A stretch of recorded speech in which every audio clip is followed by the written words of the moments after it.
안녕하세요. 잘 때 듣는 세계사, 잘듣세의 성우 이지선입니다.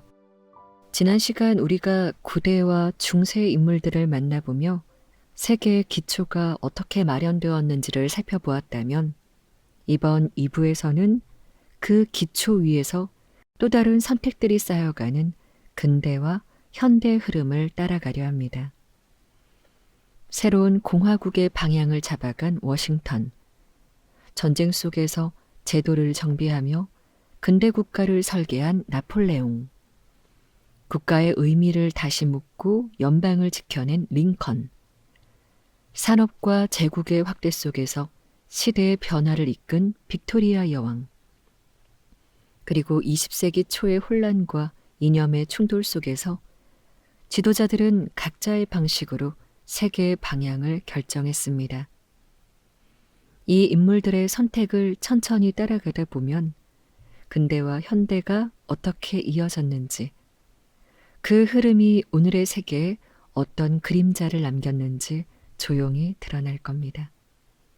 자, 그럼 시작하겠습니다. 잠들기 전 좋아요와 구독도 부탁드려요. 혁명과 공화정, 워싱턴. 조지 워싱턴은 식민지 시대의 불안정한 북아메리카를 새로운 공화국으로 이끌어낸 지도자였습니다. 그는 혁명의 혼란 속에서도 원칙을 지켜냈고 독재자가 될 수 있었던 순간에도 스스로 권력을 내려놓으며 미국이라는 국가의 성격을 결정짓는 사람이었습니다. 서기 18세기 후반, 세계는 왕정에서 공화정으로 바뀌는 거대한 흐름을 맞고 있었고 워싱턴은 바로 그 전환의 중심에 서 있었습니다. 그는 1732년 버지니아에서 태어났습니다. 어린 시절부터 성실하고 신중한 성격을 보였고 군사적 재능은 젊은 시절 프랑스 인디언 전쟁을 통해 드러나기 시작했습니다.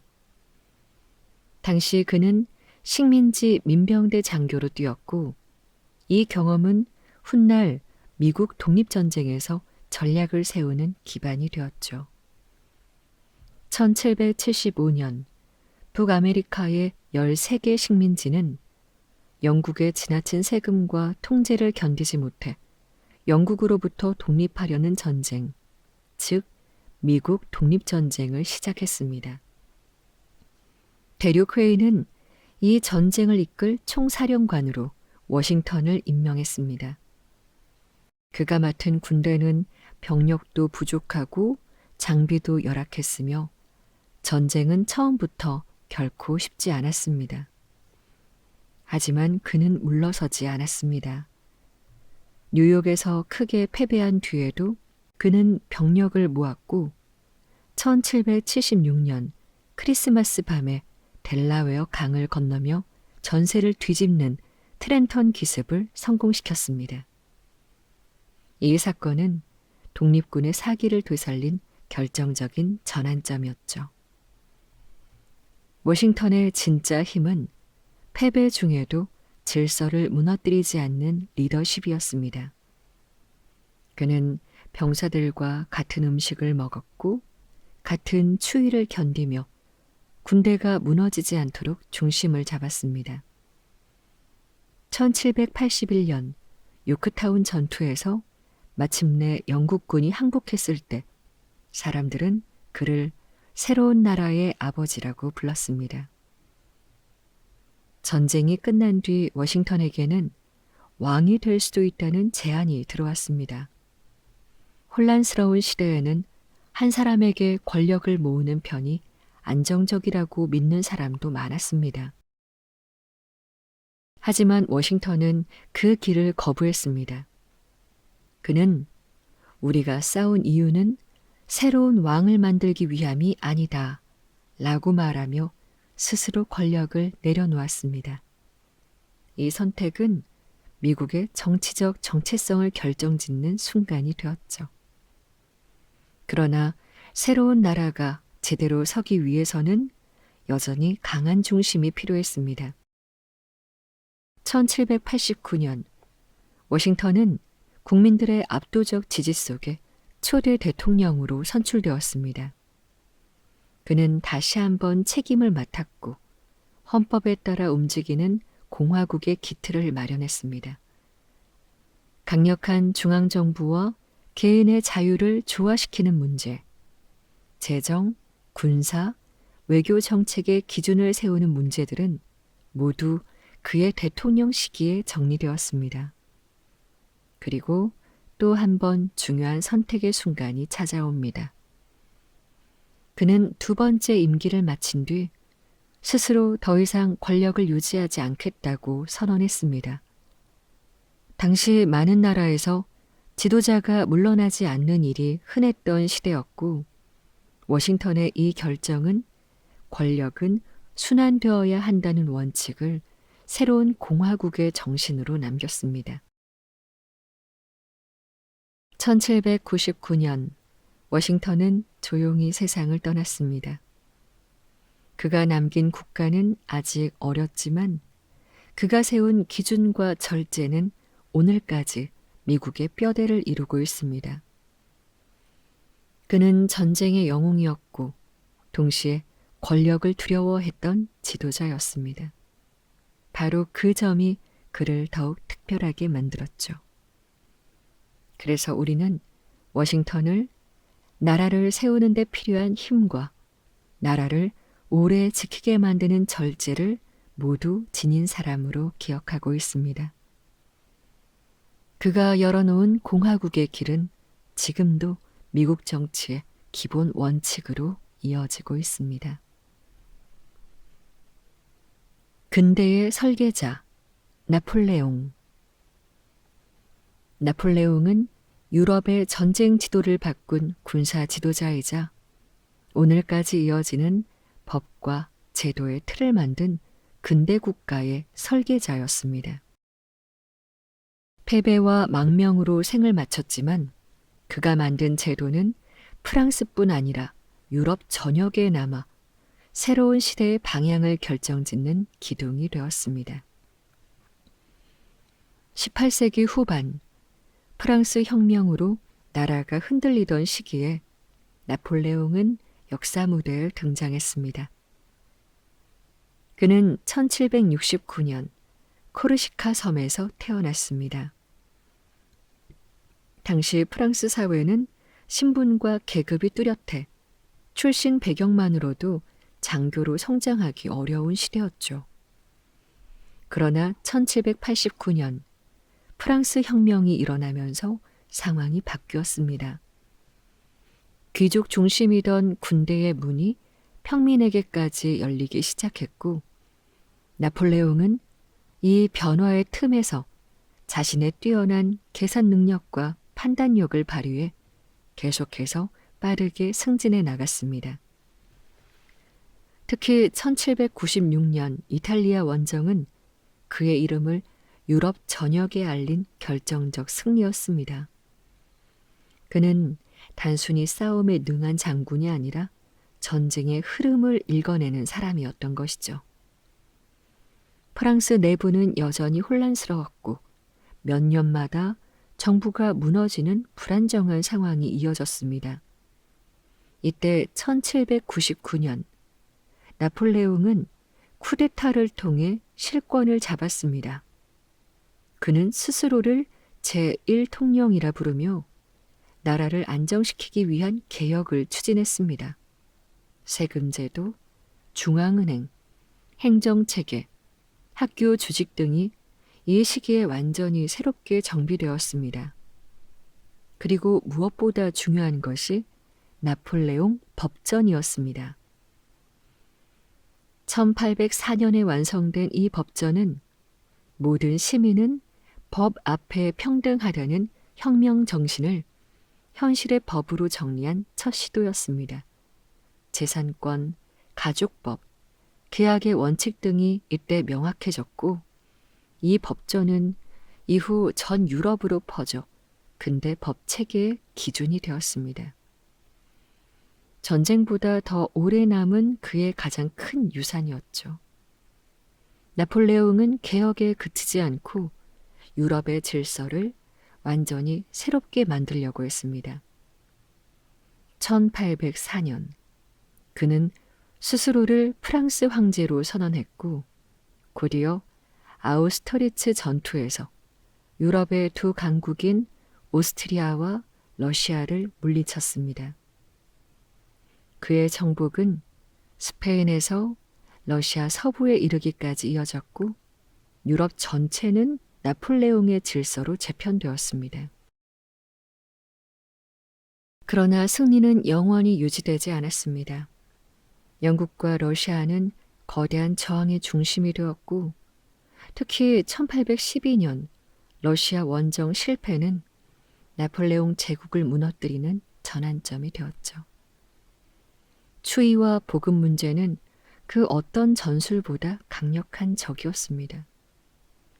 그의 군대는 돌이킬 수 없이 약해졌고 1814년 나폴레옹은 결국 첫 번째로 폐위되어 엘바 섬으로 유배되었습니다. 하지만 이것이 끝은 아니었습니다. 그는 단 1년 만에 엘바를 탈출해 프랑스로 돌아와 다시 군대를 모았습니다. 이때를 백일천하라 부르는데 그 짧은 시간에도 유럽은 다시 긴장했습니다. 그러나 1815년 워털루 전투에서 패배하면서 나폴레옹의 시대는 완전히 끝이 났습니다. 이후 그는 세인트 헬레나 섬에서 생을 마감합니다. 패배로 끝난 인생처럼 보이지만 그가 남긴 변화는 실패보다 훨씬 오래 남았습니다. 전쟁 지도자는 사라졌지만 근대 행정, 교육, 법의 구조는 오늘까지 이어지고 있습니다. 나폴레옹은 유럽의 경계를 바꾼 사람이자 국가란 어떻게 운영되어야 하는가 라는 질문에 구체적인 답을 남긴 지도자였습니다. 그래서 우리는 그를 승리의 영웅이라기보다 근대를 실질적으로 만든 사람, 새로운 질서를 직접 설계한 인물로 기억하고 있습니다. 연방을 지킨 사람, 링컨. 링컨은 갈라지고 있던 미국을 다시 하나로 묶고 노예제라는 오래된 모순을 끝낸 연방의 수호자였습니다. 그는 분열과 증오가 폭발하던 시대에 국가가 무엇을 지켜야 하는지, 지도자가 어떤 선택을 해야 하는지를 스스로의 삶으로 보여준 사람이었습니다. 서기 19세기 중반, 미국은 북부와 남부가 서로 다른 길을 걷고 있었고 전쟁은 피할 수 없어 보였습니다. 링컨은 바로 그 시기의 중심에서 등장했습니다. 그는 1809년 켄터키의 가난한 통나무 집에서 태어났습니다. 어릴 때부터 교육을 충분히 받지 못했지만 책을 읽고 스스로 공부하는 데 큰 열정을 가지고 있었습니다. 농사를 짓고 목재를 나르며 성장한 그는 서민들의 삶이 어떤 것인지 몸으로 알고 있는 사람이었습니다. 이런 경험은 훗날 그의 정치와 판단의 기초가 되었죠. 1840년대와 50년대 미국은 노예제 문제를 두고 심하게 갈등하고 있었습니다. 북부는 산업과 상업 중심 사회로 변하고 있었고 남부는 여전히 대농장을 기반으로 노예 노동을 유지하고 있었습니다. 이 충돌은 시간이 갈수록 날카로워졌고 정치는 점점 극단으로 치닫고 있었습니다. 링컨은 이러한 상황 속에서 노예제의 확장을 강하게 반대하는 정치인으로 올라섰습니다. 서기 1860년 그는 미국의 16대 대통령으로 선출되었습니다. 그러나 선거가 끝나기도 전에 남부 여러 주는 연방 탈퇴를 선언하며 남부연합을 만들었습니다. 나라가 두 조각으로 갈라진 순간이었습니다. 링컨의 취임은 평화로운 출발이 아니라 이미 시작된 내전을 수습해야 하는 무거운 자리였죠. 1861년 남북전쟁이 시작되자 링컨은 나라를 지키기 위해 싸워야 한다는 결정을 내렸습니다. 그의 목표는 단순한 승리가 아니라 연방을 유지하는 것이었습니다. 그는 전쟁 초기에 많은 어려움을 겪었지만 1863년 게티즈버그 연설을 통해 전쟁의 의미를 자유와 평등의 완성으로 다시 정의했습니다. 짧은 연설이었지만 오늘까지 미국 역사에서 가장 강력한 메시지를 남긴 순간이었습니다. 그리고 같은 해 링컨은 노예 해방령을 선포했습니다. 이 조치는 남부의 노예를 즉시 해방하는 명령이라기보다 전쟁의 목적을 노예제를 끝내는 것으로 분명히 밝힌 선언이었습니다. 미국이 앞으로 어떤 나라가 되어야 하는지를 스스로에게 약속한 것이었습니다. 이 결정은 많은 반발을 불렀지만 링컨은 물러서지 않았습니다. 전쟁은 길고 고통스러웠습니다. 수많은 전투가 이어졌고 남과 북 모두 깊은 상처를 떠안아야 했죠. 그러나 1865년 남부군의 항복으로 마침내 전쟁은 끝났습니다. 미국은 다시 하나의 나라가 되었고 헌법 수정안을 통해 노예제는 공식적으로 폐지되었습니다. 링컨은 자신의 임무가 거의 끝났다고 느꼈습니다. 하지만 승리의 순간은 오래 허락되지 않았습니다. 전쟁이 끝난 지 며칠 후 1865년 4월 링컨은 극장에서 암살당했습니다. 그는 미국의 미래를 바라보며 남과 북이 서로를 용서하는 나라를 꿈꿨지만 그 뜻을 온전히 이루지 못한 채 세상을 떠나고 말았죠.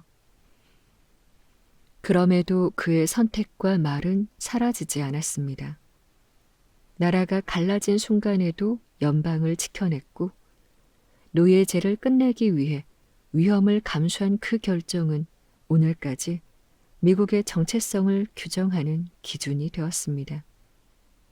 그래서 우리는 링컨을 전쟁의 승리보다 국가의 원칙을 지킨 사람, 힘보다 도덕적 결단을 앞세운 지도자로 기억하고 있습니다. 그가 남긴 길은 지금도 미국이 스스로에게 되묻는 우리는 어떤 나라여야 하는가 라는 질문의 출발점이 되고 있죠. 해가 지지 않는 제국, 빅토리아. 빅토리아 여왕은 산업혁명으로 빠르게 변하던 영국을 세계에서 가장 넓은 제국으로 이끈 군주의 상징이었습니다.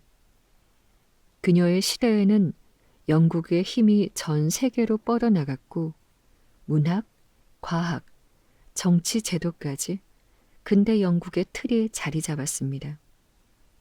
해가 지지 않는 제국이라는 표현은 바로 이 빅토리아 시대를 말하고 있었습니다. 서기 19세기 세계는 산업과 제국주의가 동시에 팽창하던 거대한 변곡점에 놓여 있었습니다. 빅토리아는 1819년 영국 왕실의 그리 화려하지 않은 한 지류에서 태어났습니다.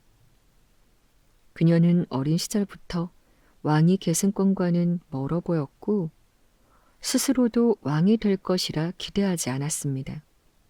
하지만 일련의 사건과 왕족들의 죽음이 이어지면서 예상하지 못했던 자리로 점점 가까워졌고 마침내 1837년 20살의 나이에 영국 여왕이 되었습니다. 그녀가 왕위에 오를 당시 영국은 이미 산업혁명의 중심에 있었습니다. 기계와 공장이 도시를 바꾸고 증기선과 철도가 세상을 빠르게 연결하던 시대였습니다. 하지만 급격한 변화는 빈부격차와 사회 문제도 낳고 있었습니다. 빅토리아는 이 복잡한 시대를 하나의 안정된 흐름으로 만들어야 했습니다. 여왕의 통치는 정치인들과의 긴 협력 속에서 이루어졌습니다. 빅토리아는 자신의 뜻을 강하게 내세우는 군주가 아니었지만 정치의 핵심 결정이 어디로 흘러가는지 누구보다 정확히 알고 있었습니다. 수상 펠과르스톤, 디즈레일리 같은 유력 정치인들과 함께 입헌 군주제의 자리를 정착시키며 군주가 상징적 역할을 하고 정치는 의회에서 이루어지는 체제가 자리 잡았습니다. 그녀의 시대는 산업의 확장과 함께 영국의 힘이 세계 곳곳으로 퍼져나가던 시기였습니다. 캐나다, 호주, 인도, 아프리카 각지에 이르기까지 영국의 식민지 체계는 빠르게 넓어졌습니다. 이 때문에 해가 지지 않는 제국이라는 말이 생겼고 국제 질서에서 영국은 가장 강력한 영향력을 갖게 되었습니다. 이것은 찬사와 함께 식민지의 고통이라는 어두운 그림자도 함께 남겼습니다. 문화와 학문의 황금기도 이 시대에 이루어졌습니다. 찰스 디킨스의 소설, 테니슨의 시, 그리고 과학에서는 찰스 다윈의 진화론, 공학과 산업에서는 세계 최초의 만국 박람회까지. 빅토리아 시대는 영국인들이 우리는 전혀 새로운 시대를 살고 있다는 확신을 가지던 때였습니다. 여왕은 이 거대한 흐름을 조용히 지켜보며 국가의 상징으로 중심을 잡았습니다. 빅토리아의 개인적인 삶은 화려함과는 거리가 멀었습니다. 그녀는 남편 엘버트를 매우 사랑했고 그의 조언에 의지해 통치를 이어갔습니다. 하지만 1861년 엘버트가 갑작스럽게 세상을 떠나자 여왕은 깊은 슬픔 속에서 오랜 기간 모습을 드러내지 않았습니다.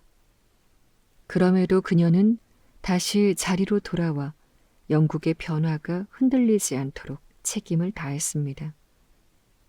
1901년 빅토리아 여왕은 세상을 떠났습니다. 그녀가 남긴 시대는 60년이 넘는 긴 통치 기간 동안 영국을 한 단계 다른 나라로 바꾸어 놓았습니다. 산업, 정치, 문화, 국제 질서 모두가 그녀의 시대를 거치며 근대적 형태를 갖추게 되었습니다. 그래서 오늘 우리는 빅토리아를 세계가 바뀌던 시기에 중심에 있었던 군주, 영국이 제국으로 성장하던 여정 속에서 그 흐름을 하나의 시대 이름으로 남긴 인물로 기억하고 있습니다. 빅토리아 시대라는 말 하나만으로도 그녀가 지나간 시간이 얼마나 깊은 흔적을 남겼는지 전해지고 있습니다. 혁명의 불꽃, 레닌. 레닌은 무너져가는 재정을 넘어 러시아를 새로운 정치체제로 이끈 혁명 지도자였습니다. 그가 만든 선택들은 이후 20세기 세계 정치의 흐름까지 바꿔놓았고 러시아라는 거대한 나라가 어떤 모습으로 현대에 들어오게 될지 결정하는 밑그림이 되었습니다. 서기 20세기 초 유럽은 제국이 무너지고 새로운 사상이 등장하는 전환점에 놓여 있었고 레닌은 바로 그 중심에서 움직였습니다. 그는 1870년 볼가 강변의 신비르스크에서 태어났습니다. 어린 시절은 평범했지만 형이 황제 암살을 준비하던 혐의로 처형되면서 레닌의 삶은 완전히 다른 방향으로 향하기 시작했죠. 제정 러시아의 억압적 구조는 그에게 강렬한 의문을 남겼고 그는 법학과 철학, 경제학을 공부하며 나라를 어떻게 바꿀 수 있는가라는 질문에 깊이 빠져들었습니다. 19세기 말의 러시아는 농민과 노동자의 삶이 매우 어려웠고 산업화가 뒤늦게 진행되면서 사회의 불만도 커지고 있었습니다. 레닌은 마르크스의 사상을 연구하며 러시아의 문제를 해결할 방법을 찾으려 했습니다. 그는 단순한 이론가가 아니라 사상을 실제 변화로 만들기 위해 조직을 꾸리고 사람들을 모으는 실천가였습니다. 1905년 러시아에서는 1905년 혁명이라 불리는 대규모 민중 반란이 일어났습니다. 차르 정부의 억압과 전쟁 패배로 삶이 무너진 노동자, 농민들이 들고 일어났고 러시아 제국이 더는 안정적인 나라가 아니라는 사실이 처음으로 드러난 사건이었습니다. 레닌은 이 혁명이 결국 실패하리라 예측하면서도 그 속에서 새로운 가능성을 보았습니다. 제정 러시아가 더 오래 버티기 어렵다는 조짐이 바로 이때부터 서서히 드러나고 있었기 때문입니다. 그리고 마침내 1917년 역사적인 순간이 찾아왔습니다. 전쟁과 경제 위기로 제정은 무너졌고 2월 혁명으로 러시아는 차르 체제를 끝냈습니다. 그러나 새로운 임시정부는 혼란을 정리하지 못했고 레닌은 지금이 나라의 방향을 다시 잡아야 할 때라고 판단했습니다. 그해 10월 볼셰비키는 무력 충돌 없이 거의 피를 흘리지 않고 페트로그라드를 장악했습니다. 세상은 이 사건을 10월 혁명이라 부르고 레닌은 그 중심에 서게 되었습니다. 레닌이 집권한 뒤 가장 먼저 한 일은 전쟁을 끝내고 경제를 다시 세우는 일이었습니다. 러시아는 전쟁으로 지쳐 있었고 식량 부족과 혼란이 나라를 뒤덮고 있었습니다. 레닌은 브레스트, 리토프스크 조약을 통해 1차 세계대전에서 러시아를 철수시켰고 농업과 산업을 재편하기 위한 다양한 정책을 시도했습니다. 이 과정은 쉽지 않았고 내전과 갈등은 계속해서 이어졌습니다. 1922년 그가 만든 새로운 국가 소비에트 사회주의 공화국 연방, 즉 소련이 공식적으로 세워졌습니다. 이 나라는 이후 20세기 세계 정치의 한 축이 되었고 미국과 더불어 냉전의 주인공이 되었죠. 레닌은 자신이 그려온 새로운 사회를 실험할 기회를 얻었지만 나라가 가진 크기와 혼란은 여전히 큰 도전이었습니다. 건강 악화로 그는 결국 과제를 완성하지 못했죠. 1924년 레닌은 53살의 나이로 세상을 떠났습니다. 그의 뒤를 이은 지도자들이 다른 길을 선택하면서 레닌이 꿈꿨던 나라와 실제 소련의 모습이 얼마나 같았는지는 오랫동안 논쟁의 대상이 되었습니다. 그럼에도 불구하고 레닌의 이름이 역사에서 지워지지 않는 이유는 그가 한 나라의 체제뿐 아니라 20세기 정치의 구조 자체를 바꾸었기 때문입니다. 제정의 몰락과 혁명, 새로운 국가의 탄생까지 거대한 흐름을 이끈 인물이었기 때문에 그의 시대는 레닌의 시대라는 이름으로 남았습니다.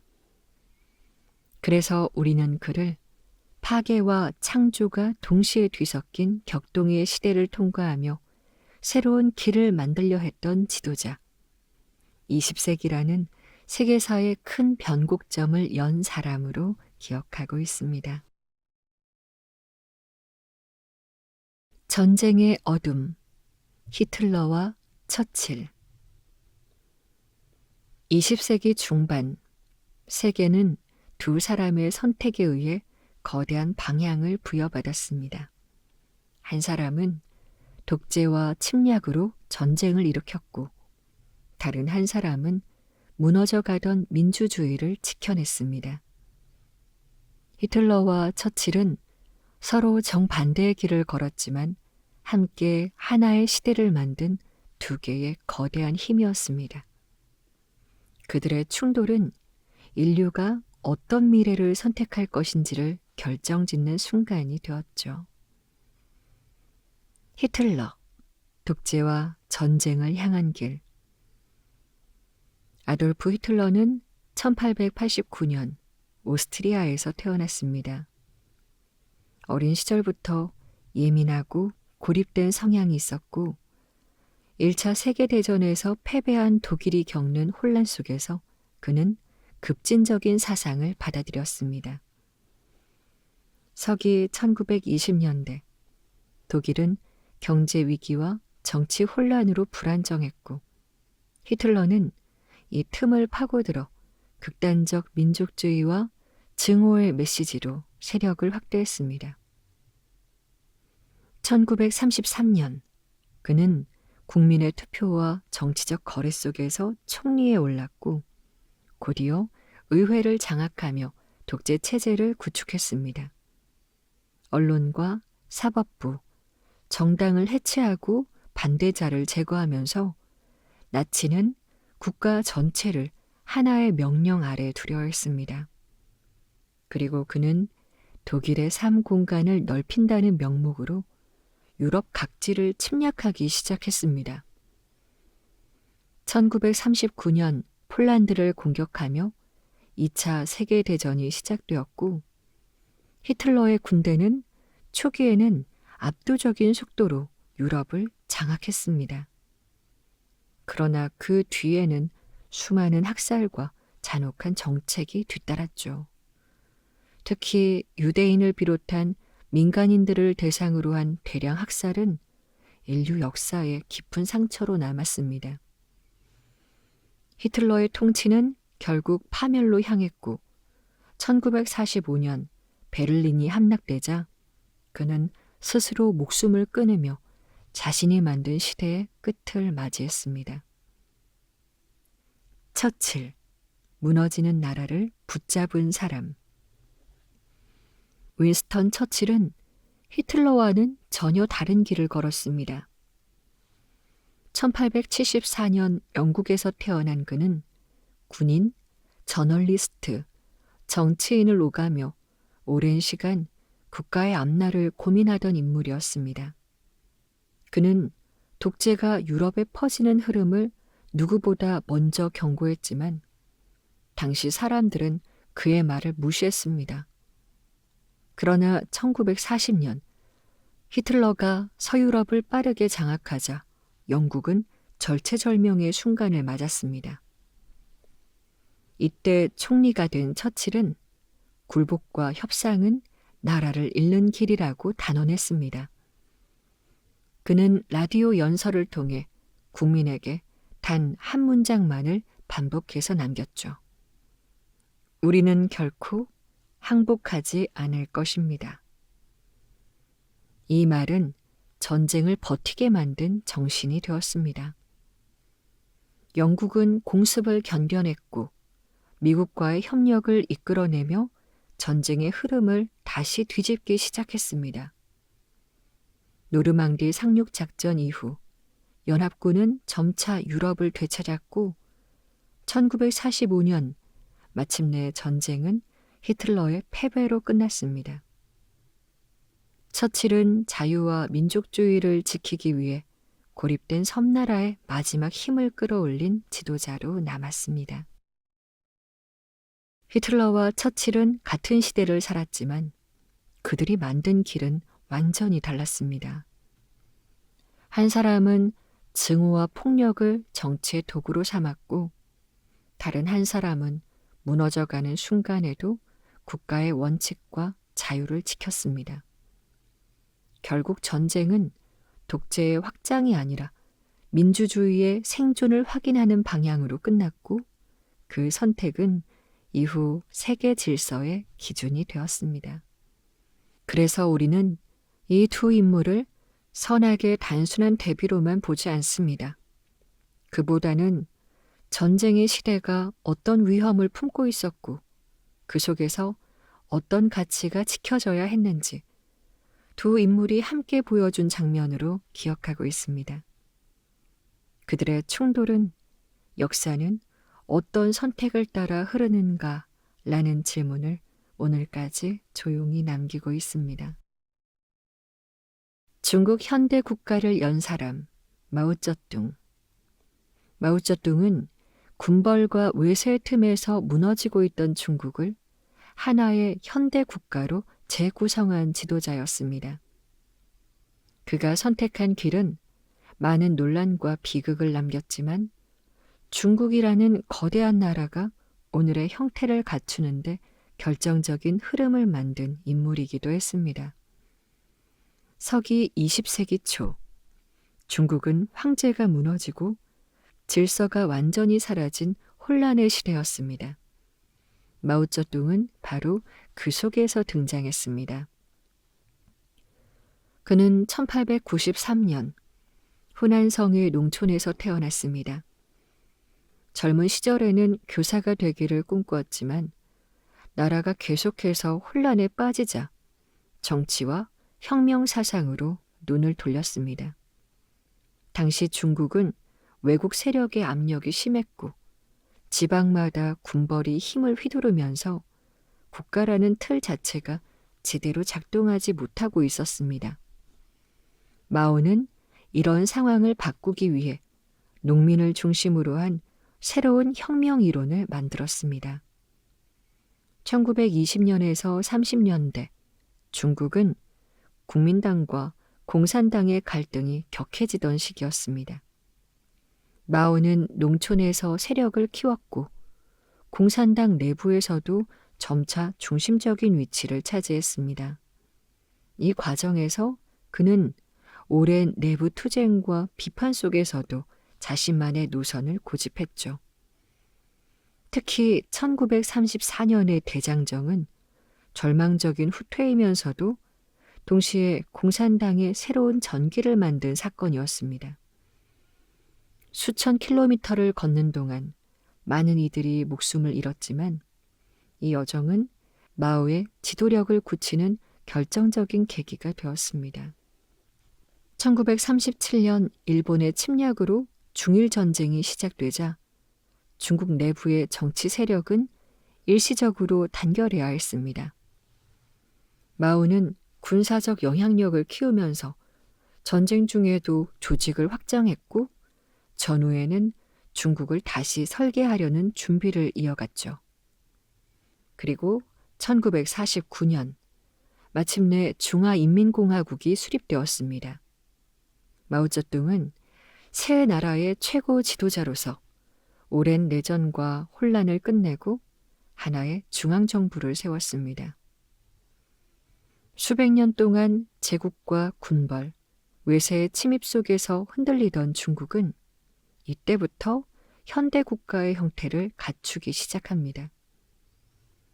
그러나 마오의 정책은 빛과 그림자를 동시에 남겼습니다.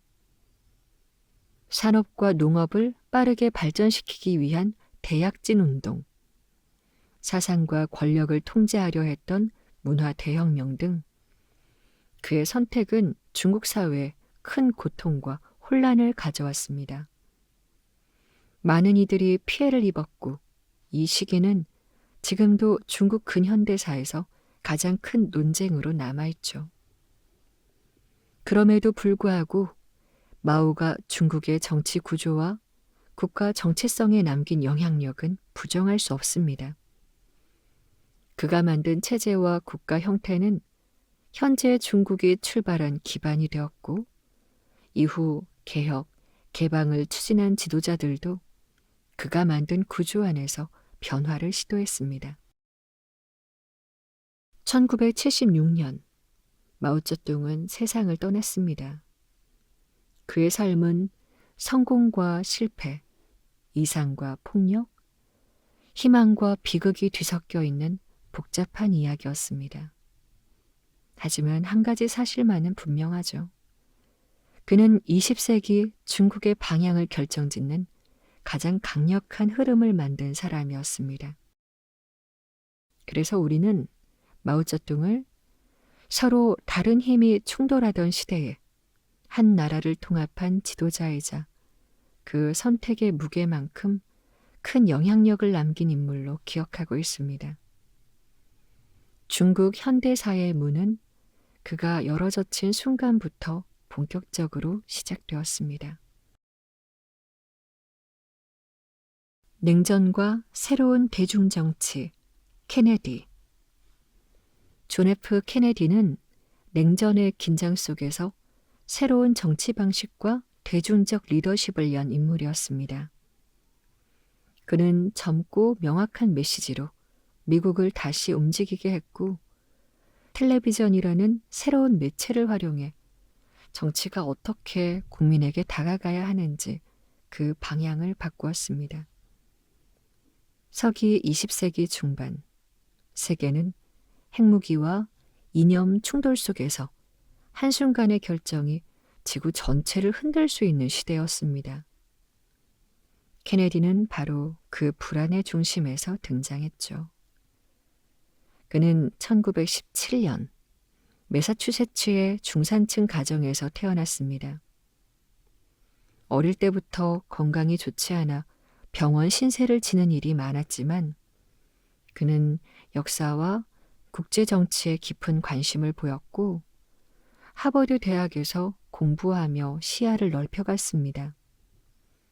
2차 세계대전 때는 해군 장교로 복무했으며 전쟁의 참혹함을 직접 경험한 것이 훗날 그의 정치적 판단에 큰 영향을 주었습니다.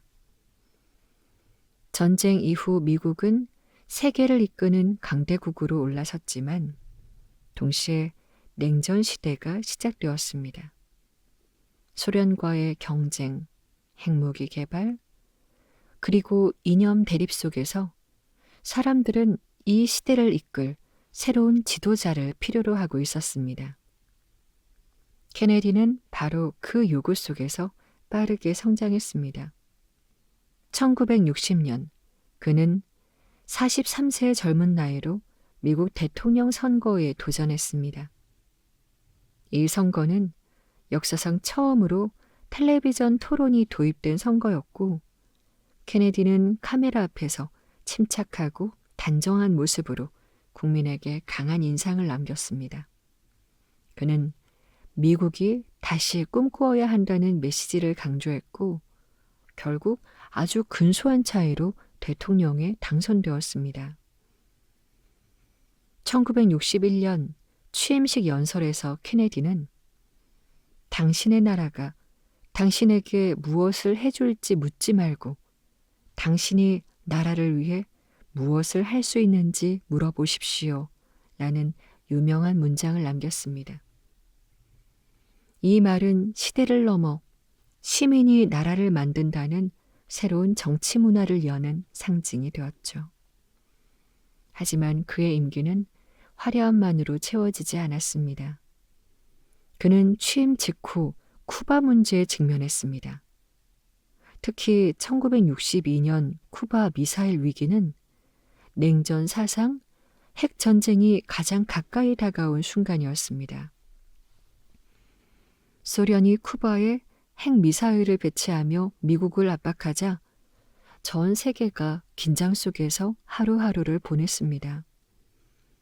케네디는 군사 공격 대신 해상 봉쇄와 협상을 병행하는 방식을 선택했고 위기는 전면전 없이 해결되었습니다. 이 결정은 그의 가장 중요한 외교적 성취로 남아있죠. 또한 케네디는 우주개발 경쟁에서도 미국의 방향을 분명히 제시했습니다. 그는 인류를 달에 보내겠다는 목표를 선언했고 이는 미국의 과학, 기술 정책을 크게 변화시킨 계기가 되었습니다. 그의 말은 꿈처럼 들렸지만 그 선언은 훗날 실제 아폴로 계획의 출발점이 되었습니다. 케네디는 국내적으로도 인권 문제에 관심을 가졌습니다.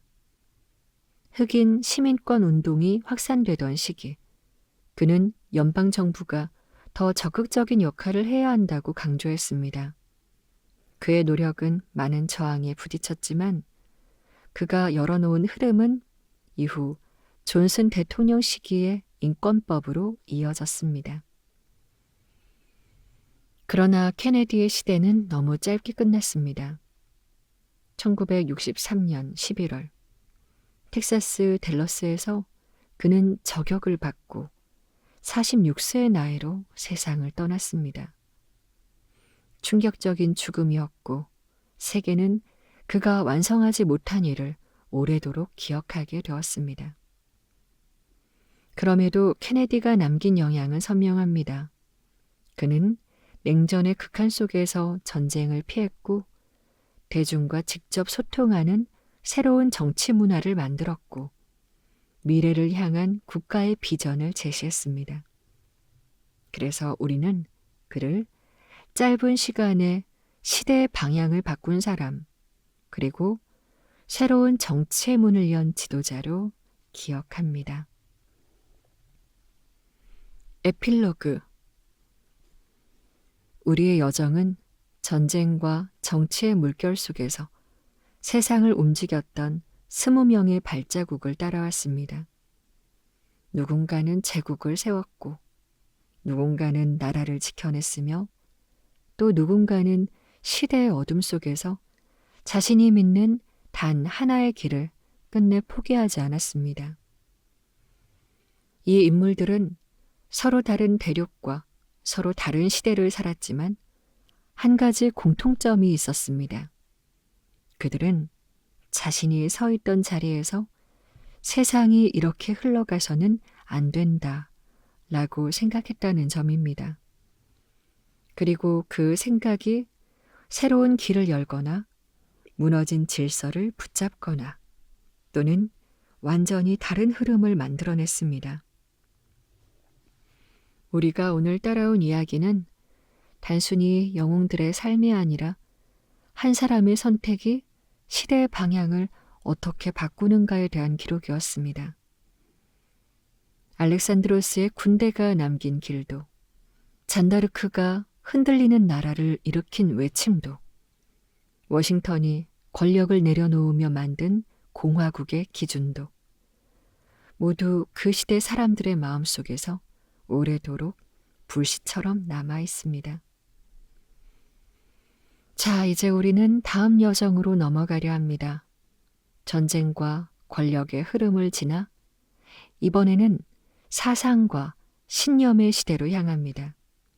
석가모니, 공자, 예수 그리스도 같은 인류의 정신을 바꾼 인물부터 마르코 폴로, 루터, 나이팅게일, 간디, 그리고 현대까지 이어지는 마더 테레사와 마틴 루터 킹까지 세상을 움직인 힘이 칼이 아니라 생각과 신념이었던 사람들을 차분히 따라가 보려고 합니다. 역사는 언제나 거대한 강처럼 흘렀지만 그 강 위에 놓이는 다리는 언제나 사람이 만들었습니다. 그리고 그 다리가 이어질 때 우리는 비로소 시대를 넘어가는 길을 보게 됩니다. 지금까지 잘 때 듣는 세계사 잘듣세였습니다. 구독과 좋아요 그리고 멤버십 가입은 저에게 큰 힘이 됩니다.